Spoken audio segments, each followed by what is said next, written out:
Bom, primeiramente queria agradecer a todos pela presença. É uma honra estar aqui no RoadSec palestrando para vocês. E bom, meu tema vai ser sobre ataques mais comuns em aplicações web. Vou falar um pouco sobre alguns ataques que nós da HackerSec, quando a gente faz alguns pentests, acaba encontrando. Não vou citar todos, né, mas vou citar alguns que se tornaram cenários bastante comuns e que a gente acaba realizando. E, bom, falando um pouco sobre mim, sou o Red Team Leader da HackerSec, sou instrutor de cursos também, sou especialista em segurança ofensiva e sou autor e palestrante. Tem alguns livros, um livro que vai ser publicado com o Kleber, que está aqui na Village de AppSec, o coordenador, o Davidson, e é um livro de segurança ofensiva que vai ser publicado em parceria com a Brasport. Um outro livro que já está publicado, que é de introdução ao Red Team, Operations, está publicado na Clube dos Autores. Então, para quem quiser dar uma lida no livro e entender um pouco mais sobre operações de Red Team, pode ficar à vontade.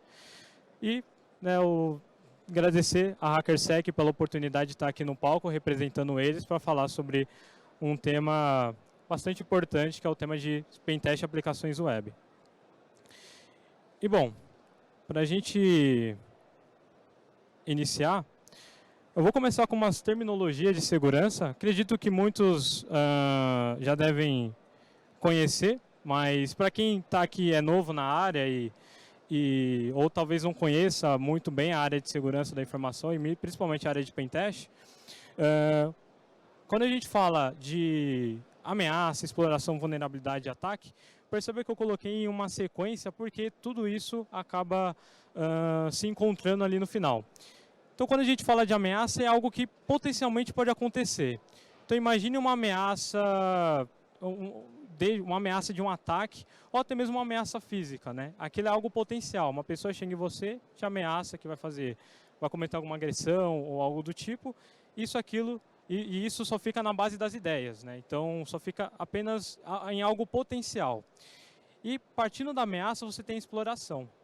E a exploração é quando a gente ativamente explora uma vulnerabilidade, por exemplo. Então a gente viola uma segurança, ou seja, explora uma vulnerabilidade, que é o campo de sequencial ali, que é uma fraqueza, um bug, um erro de design ou algo do tipo, que pode ter sido deixado ali por um desenvolvedor, por alguém da operação. Então, dentro dessa cadeia você tem uma ameaça, e qualquer tipo de ameaça é algo potencial que pode acontecer, um ataque que provavelmente pode ocorrer ali na sua infraestrutura. Você tem exploração dessa ameaça por intermédio de uma vulnerabilidade.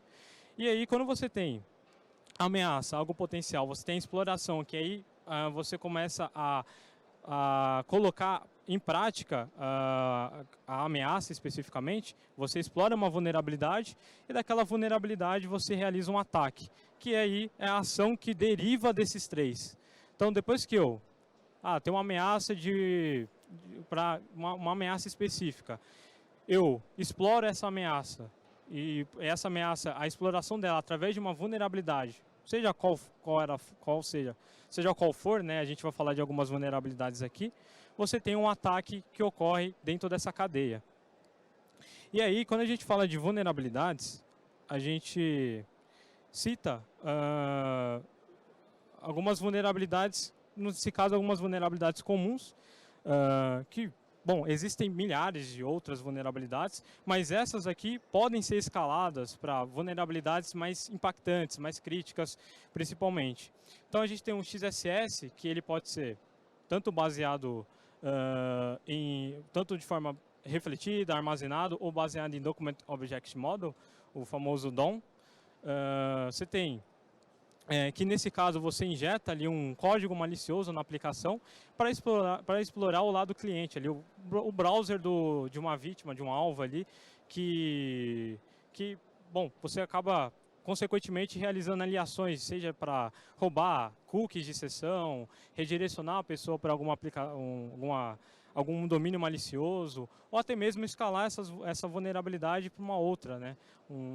Usar, por exemplo, um XSS mais um CSRF para fazer um sequestro de cookie, depois uma autenticação. E aí, falando do CSRF, que é basicamente forjar requisições ali do lado do cliente, né? É onde o invasor ele executa uma ação específica dentro de um formulário, por exemplo, de autenticação. Então, você tem um formulário de autenticação e o atacante ele forja requisições, né? Um usuário ele acaba enviando informações para esse formulário sem a percepção dele, né? Sem ele saber que ele está enviando informações para um formulário específico, um formulário até mesmo malicioso. Então você pode usar o CSRF para esse tipo de ataque. Ou outras ações, até mesmo deletar um usuário. Então, às vezes você cria lá o ataque de CSRF, você forja uma solicitação para que o usuário insira algumas informações e clique no botão que ele acha que vai executar uma ação de login, mas não, vai executar uma ação ali para fazer uma exclusão de dados. E isso pode ser explorado até para campo de upload, né? Você vai passar alguma restrição que tem dentro de um painel administrativo, mas ali um campo de upload que ele acaba não tendo, tendo restrições de acesso, ele acaba não sendo referenciado dentro do código de autenticação, não passa algum tipo de token ou algo do gênero, algum token de autenticação, né, para garantir que e para validar, né, a sessão do usuário para ele fazer qualquer tipo de upload, você consegue fazer com que ele chame o back-end daquele campo sem a necessidade de ele estar logado. Basicamente você cria um formulário, né, depois eu vou mostrar um exemplo, né, de ataque usando o CSRF e um campo de file upload para realizar uma ação específica de upload sem o usuário ter que logar na aplicação ou algo do tipo. Ele acessa, faz o upload de uma imagem ali e ele acha que vai estar fazendo upload para o próprio domínio que ele está acessando ou para um outro local, mas ele vai estar fazendo uma requisição para aquele site que está vulnerável a CSRF. File upload, arbitrário file upload, né? Você fazer vários uploads de arquivos sem restrições específicas, então o invasor ele envia qualquer tipo de arquivo malicioso, né? Muita gente fala, o meu campo de upload ele aceita qualquer tipo de arquivo porque a funcionalidade do campo de upload é essa, é aceitar upload de arquivos. Mas claro, quando a gente fala de um contexto de ameaças, aceitar qualquer coisa dentro do campo de upload acaba se tornando um risco, né? Então já tive essa experiência de ouvir clientes falando, não, o campo de upload não é para fazer upload? Sim, mas existem algumas restrições de segurança que devem ser feitas ali. Subdomain takeover, e aí eu complemento com o account takeover. O subdomínio, ele é quando a gente sequestra, né, assume o controle de um subdomínio, seja por uma má configuração dos apontamentos de DNS, ou até mesmo um administrador que deixou de utilizar aquele domínio, mas ele não tirou ali do apontamento de um CNAME ou algo do tipo, e aí eu consigo assumir o controle daquele domínio registrando ele para mim. E aí consigo realizar ataques de engenharia social e afins. E a account takeover é onde o atacante ele assume o controle de um usuário. Então vamos supor que você tem uma aplicação que tenha lá um usuário colaborador, admin e etc. E dentro desses usuários, por exemplo, usuário colaborador, você tem usuários que têm um privilégio a mais que o outro, né? Tem acesso a algum campo específico que o outro não tem. Eu consigo explorar esse ataque para assumir o controle de um usuário e assim poder fazer uma escalação de privilégios ali posteriormente, né? Então, consigo assumir o controle, talvez até mesmo dependendo de um usuário administrativo, através de alguns ataques específicos ali, né? Que eu vou mostrar depois mais para frente. E ataques em JWT, é muito comum, né, os tokens JWT serem utilizados como uma forma de garantir a autenticidade e autorização ali, né, uma forma de autenticação. Mas existem ataques ali que que você pode comprometer a integridade do token e assim realizar alteração do seu conteúdo para obter acesso a alguma informação ou até mesmo fazer escalação de privilégios especificamente.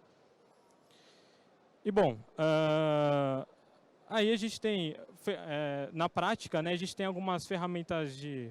Agora foi. Bom, e aí a gente tem a necessidade de segurança de aplicações. É muito importante a gente entender qual que é a necessidade da segurança de aplicação. Particularmente aqui está um cenário, não é o melhor cenário, eu peguei da S-Council, né, da prova de certificação da Case Java, e ele mostra um cenário simples, mas dá para ter uma ideia de qual que é a importância da segurança de aplicação. É você entender que as aplicações hoje são um dos maiores meios que os atacantes utilizam para atingir uma organização, eles exploram vulnerabilidades através de uma aplicação vulnerável e assim obtém acesso a uma rede corporativa, por exemplo. E qual que é a necessidade especificamente? Quando o analista de segurança de aplicação ele olha num contexto, ele também olha para um contexto de negócios, né? E ele tem que entender como que o negócio funciona para que ele consiga proteger de forma efetiva. Não adianta ele ter a ideia base, a ideia somente macro de como a aplicação deve funcionar, mas o como aquilo pode afetar e impactar o negócio. Então, nesse cenário, né, a gente tem uma aplicação customizada que tem ali por trás tem um firewall, né? Então toda vez que um atacante vai fazer algum tipo de requisição na aplicação, passa por um firewall. Depois disso, você tem ali uma aplicação customizada que vai dentro dela tem um servidor web, um sistema operacional hardenizado. Então você tem ali garantias de segurança não só na base de aplicação, mas também numa camada de host e indo mais além. Depois dessa camada de host, você tem ali uma camada de redes. E dentro dessa camada de redes vai ter os serviços, que vai suprir banco de dados, que vai ali ter acesso a outros sistemas internos, né, fazer algum tipo de integração e assim prover a aplicação do modo geral. Você ter ali a aplicação em si funcionando e construída, alimentando informações e fazendo o que ela foi feita, né? Fazendo a funcionalidade dela especificamente.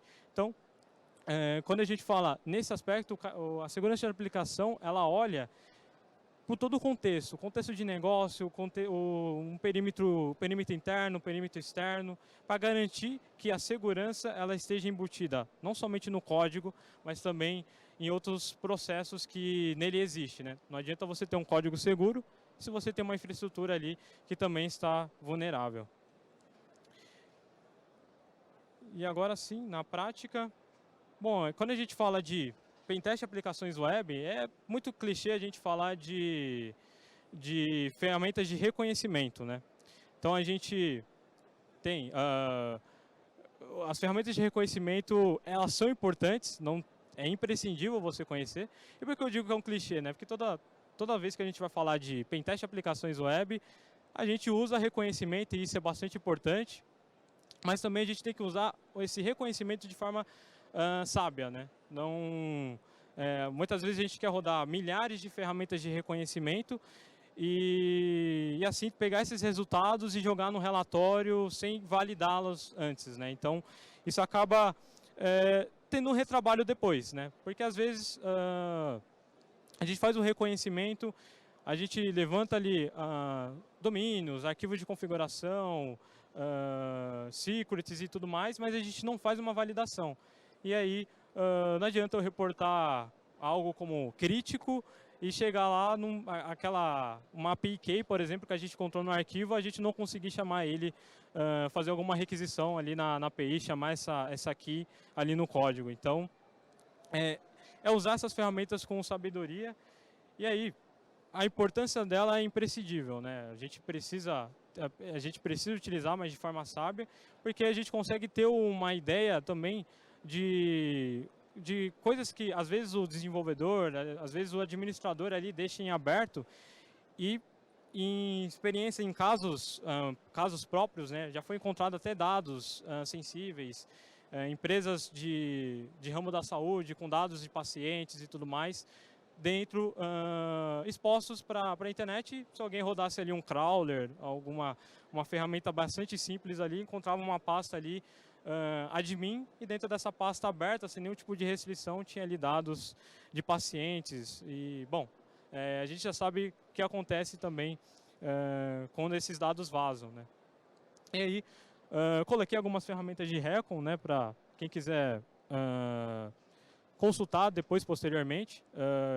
E, claro, validá-las, né? Então, é sempre bom validar essas ferramentas e ver qual que traz o melhor resultado para você. E aí, a gente falando de ataques, né? Bom, quando a gente fala de XSS e CSRF, quando a gente fala de ataques especificamente, de XSS a gente tem o baseado em Document Object, que é quando a gente pega um objeto no nosso código ali, principalmente a gente começa a ter objetos que fazem redirecionamento, faz alguma consulta ali e que a gente consegue trabalhar esses objetos para explorar uma vulnerabilidade XSS. Então, eu vou mostrar um caso prático também. E aí a gente consegue explorar debugando a aplicação. Então a gente abre o console, começa a analisar os eventos que estão ocorrendo ali, os eventos que utilizam ali os objetos, né, em JavaScript, e a gente começa a analisar onde a gente pode encontrar um ponto de vulnerabilidade. Uma vulnerabilidade refletida, de XSS refletido e armazenado bom, refletido é quando a gente lança ali, injeta um código, e esse código ele retorna na mesma requisição. Então, na hora que a gente injetou o código, já pipoca aquele arlet, já pipoca ali os cookies no nosso browser ali. E o armazenado não. O armazenado a gente injeta, gera uma nova requisição, ou seja, recarregando a página, acessando uma outra página, um outro caminho. E aí a gente tem o XSS armazenado ali pipocando para nós. E aí, né, algumas ferramentas também, alguns payloads especificamente. Então, que aí o XSS acaba se tornando... você consegue gerar bastante impacto também posteriormente, fazendo um sequestro de sessão. E eu também vou mostrar também um exemplo depois. CSRF, né, complementando o que eu já tinha falado antes. Bom, a gente pega ali um formulário de requisição e faz com que uma pessoa envie uma requisição para um formulário sem o consentimento dela, ou seja, sem ela saber que está enviando para um back-end específico, né? Então a gente consegue ali explorar tudo que a gente consegue ali fazer requisição, qualquer tipo de formulário a gente consegue ali fazer uma exploração bastante trabalhada. Por exemplo, você tem ali um campo de um formulário que faz upload de arquivos e tudo mais. Você consegue enviar, fazer consequentemente diversos uploads de arquivos sem a necessidade de interagir com a aplicação diretamente, apenas pegando ali, referenciando o back-end, né, que vai processar o campo de upload. E, claro, né, algo muito comum de técnicas de prevenção colocar pegar o Prevention Guide ali do OWASP, subir o código exemplificado ali para gerar um token ali de CSRF, anti-CSRF. E, bom, aquele token não ser um token dinâmico, ser um token fixo, ou até mesmo ele ficar apenas de enfeite. Aí, se você apagar aquele token, você consegue passar a requisição sem nenhum tipo de problema. Então, eu vou falar também algumas formas de prevenção, mas eu já peguei muitos cenários desse tipo. Ter ali um token estático, apaga aquele token, você consegue lançar requisições, ou até mesmo um CAPTCHA, né? O CAPTCHA ali que está de enfeite, ele só está... ele não faz nenhum tipo de validação e, bom, nem precisa responder para você lançar uma requisição. Só pegou a requisição ali, ele só valida ali no front-end e, bom, você consegue fazer qualquer coisa ali dentro do back-end porque ele não faz nenhum tipo de validação por trás.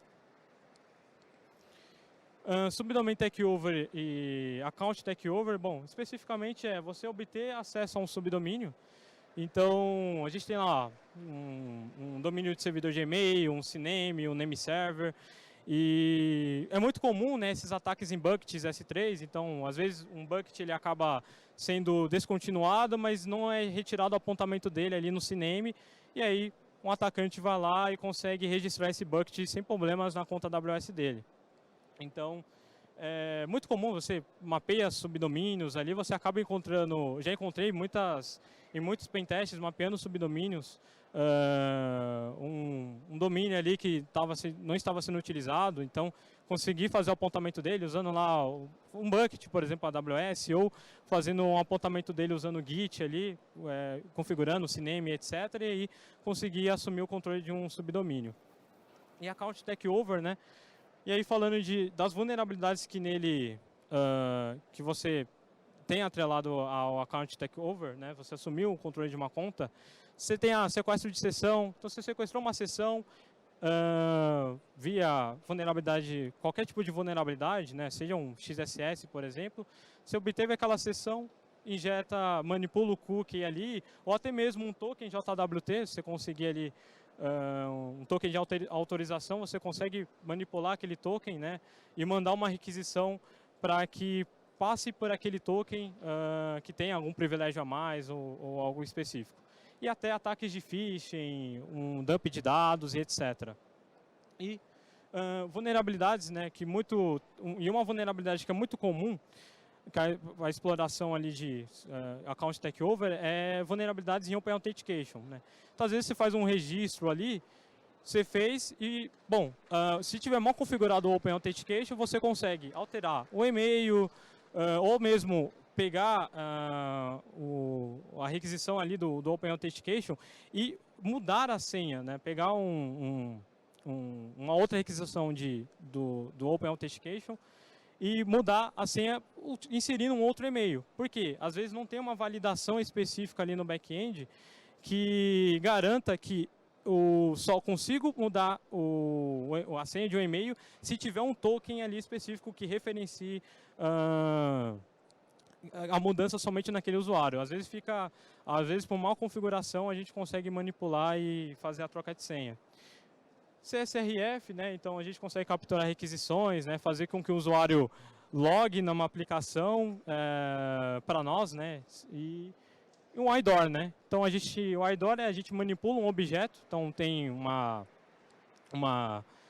um ID de uma conta e a gente manipula aquele ID para um ID com um privilégio maior especificamente. E bom, falando de Arbitrary File Upload e JWT Attacks, basicamente o File Upload, né, a gente faz o upload de diversos de arquivos maliciosos, então a gente pode manipular a extensão, manipular o conteúdo, a gente pode subir um payload, um arquivo, né, malicioso, entre aspas legítimo, né, tem uma ferramenta chamada Bad PDF Generator, que, sei lá, a empresa aceita somente PDF. A gente pode subir um PDF malicioso ali, manipulando, alterando os objetos, o conteúdo daquele PDF, usando uma ferramenta como essa, e subir ali, a pessoa acabar clicando e sendo infectada, por exemplo. Em ataque JWT, né, então a gente pode fazer brute force no secret, e aí quando a gente quebra o secret da chave JWT, a gente quebra a integridade daquele token, e aí a gente consegue fazer qualquer tipo de coisa, manipulá-lo, alterá-lo e etc. A gente pode fazer uma injeção, então a gente injeta, por exemplo, uma data de expiração maior, então o token ele expira 3 horas, se ele não tiver sendo validado especificamente, a gente pode adicionar uma expiração maior e assim a gente consegue ali ter um maior tempo de sessão especificamente. E bom, a gente pode também fazer ataques ali de replay, né? Então a gente intercepta um token e manda esse token ali para algum outro local, por exemplo. Então passa por uma API de autenticação. Então você tem vários domínios que passam pela mesma API e se alimenta ali e o processo de login se alimenta por uma API específica para todos os domínios. Então a gente pode pegar esse token e passar para outro domínio específico sem nenhum tipo de problema. E bom, e aí algumas ferramentas que, particularmente falando, JWT-IO, JWT-Hacking, JWT-Tool, que são ferramentas ali que fazem auditoria em cima. Vocês conseguem também fazer modificações desses tokens JWT e assim lançar um ataque posteriormente. E bom, falando de mitigação, né, quando a gente fala de mitigar vulnerabilidades, a gente fala de validar e sanitizar dados, colocar escape de saída. Então, tudo que foi de entrada de dados, a gente validar. Então, colocar ali o back-end para validar aqueles dados, não aceitar. Não adianta você só ter o controle no front-end, mas quando chega no back-end, aquilo não é validado de forma correta, né? E você tem os escapes de saída. Então, você coloca ali um payload em JavaScript, fazer o trabalho de os dados que forem inseridos, eles não serem aceitos ou serem retrabalhados ali, né? Então, eles alterar ali qualquer tipo de campo que seja interpretado como código especificamente. Ter uma autenticação robusta, com uma hash, uma criptografia, mais salt ali é importante para você garantir tanto em repouso como em trânsito a segurança, colocar HTTPS ali também é bastante importante.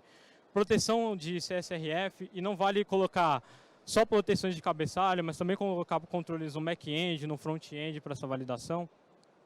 Configuração de file upload, né, é bastante importante, limitar tamanho de upload, extensão, conteúdo e etc. Colocar controles de segurança também, dos conteúdos que vão ser armazenados, um Clamav, ou qualquer ferramenta, um antivírus ali, para ver os conteúdos maliciosos ali que vão estar armazenados. Gerenciamento de subdomínios e monitoramento também, é bastante importante vocês estarem sempre monitorando, roda lá umas ferramentas de recon, vê os subdomínios, vê se não mudou alguma coisa, se não tem algum fora do ar, para impedir que esses domínios sejam controlados. E implementação segura de token JWT é importante, nada de armazenar em local storage, né? Muito comum a implementação de JWT, está armazenado em local storage, um XSS ali simples, o cara consegue resgatar esse token e posteriormente utilizar esse token ali para fins maliciosos. E usar um token rotativo. Eu já peguei tokens que a expiração era um dia, ou até mesmo tokens de definir uma senha, né? Você cadastra e aí você tem que cadastrar uma senha e aquele token demora um mês para expirar. Aí acaba gerando bastante dores de cabeça depois, né? E por fim, exemplos de exploração, né? Então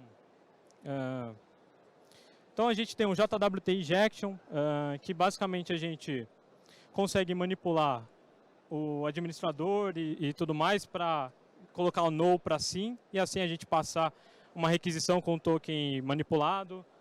Aqui é um exemplo de exploração de CSRF com file upload arbitrário. Então aqui, ó, o image save to file hacker, a gente pode chamar ele em um outro domínio e fazer o upload constante de imagem sem precisar passar por uma tela de autenticação, porque ele não tem nenhum controle de restrição por trás. A gente pode chamar diretamente ali o back-end e fazer requisições posts posteriormente. E bom, aqui é um exemplo, né? Eu coloquei uma ferramenta no Clay, uma forma dela de ser utilizado, né? Até os criadores falam que a melhor forma é você não querer rodar ele massivo. Mas bom, encontrou alguma vulnerabilidade, alguma versão ali, a gente tentar ali fazer uma exploração, né? Rodar, por exemplo, templates de CVS e ver se tem alguma vulnerabilidade. E aqui está da vulnerabilidade Citrix, né? Que eu estava brincando esses dias, aí eu resolvi colocar no relatório uma POC, na apresentação uma POC, perdão. E aqui está um exemplo de subdomain takeover, um bucket vazio, né? E aí eu basicamente registrei esse bucket na minha conta AWS, posteriormente assumi o controle dele sem... Tudo bom. Perfeito. E aí, bom, por último, a gente tem um exemplo de... Aqui eu coloquei Doom, mas é porque eu gosto bastante de Doom, é Document Object Model, que é um exemplo de um QR Code que era gerado, ele fazia um evento, né, na página HTML que gerava um QR Code, e aí eu basicamente debuguei a aplicação e falei, bom, se eu mudar o parâmetro ali que gere o QR Code para colocar um XSS, e bom, eu coloquei um payload simples e obtive. Inclusive também complementando, essa vulnerabilidade permitia um Open Redirect, então conseguia, ele gerava um QR Code com outro domínio, que não era o domínio que eu queria fazer o redirecionamento, apontava e redirecionava para a página que eu queria. Enfim, essa foi a apresentação, eu espero que vocês tenham curtido, agradeço a atenção de todos. Muito obrigada, viu? Parabéns pela apresentação.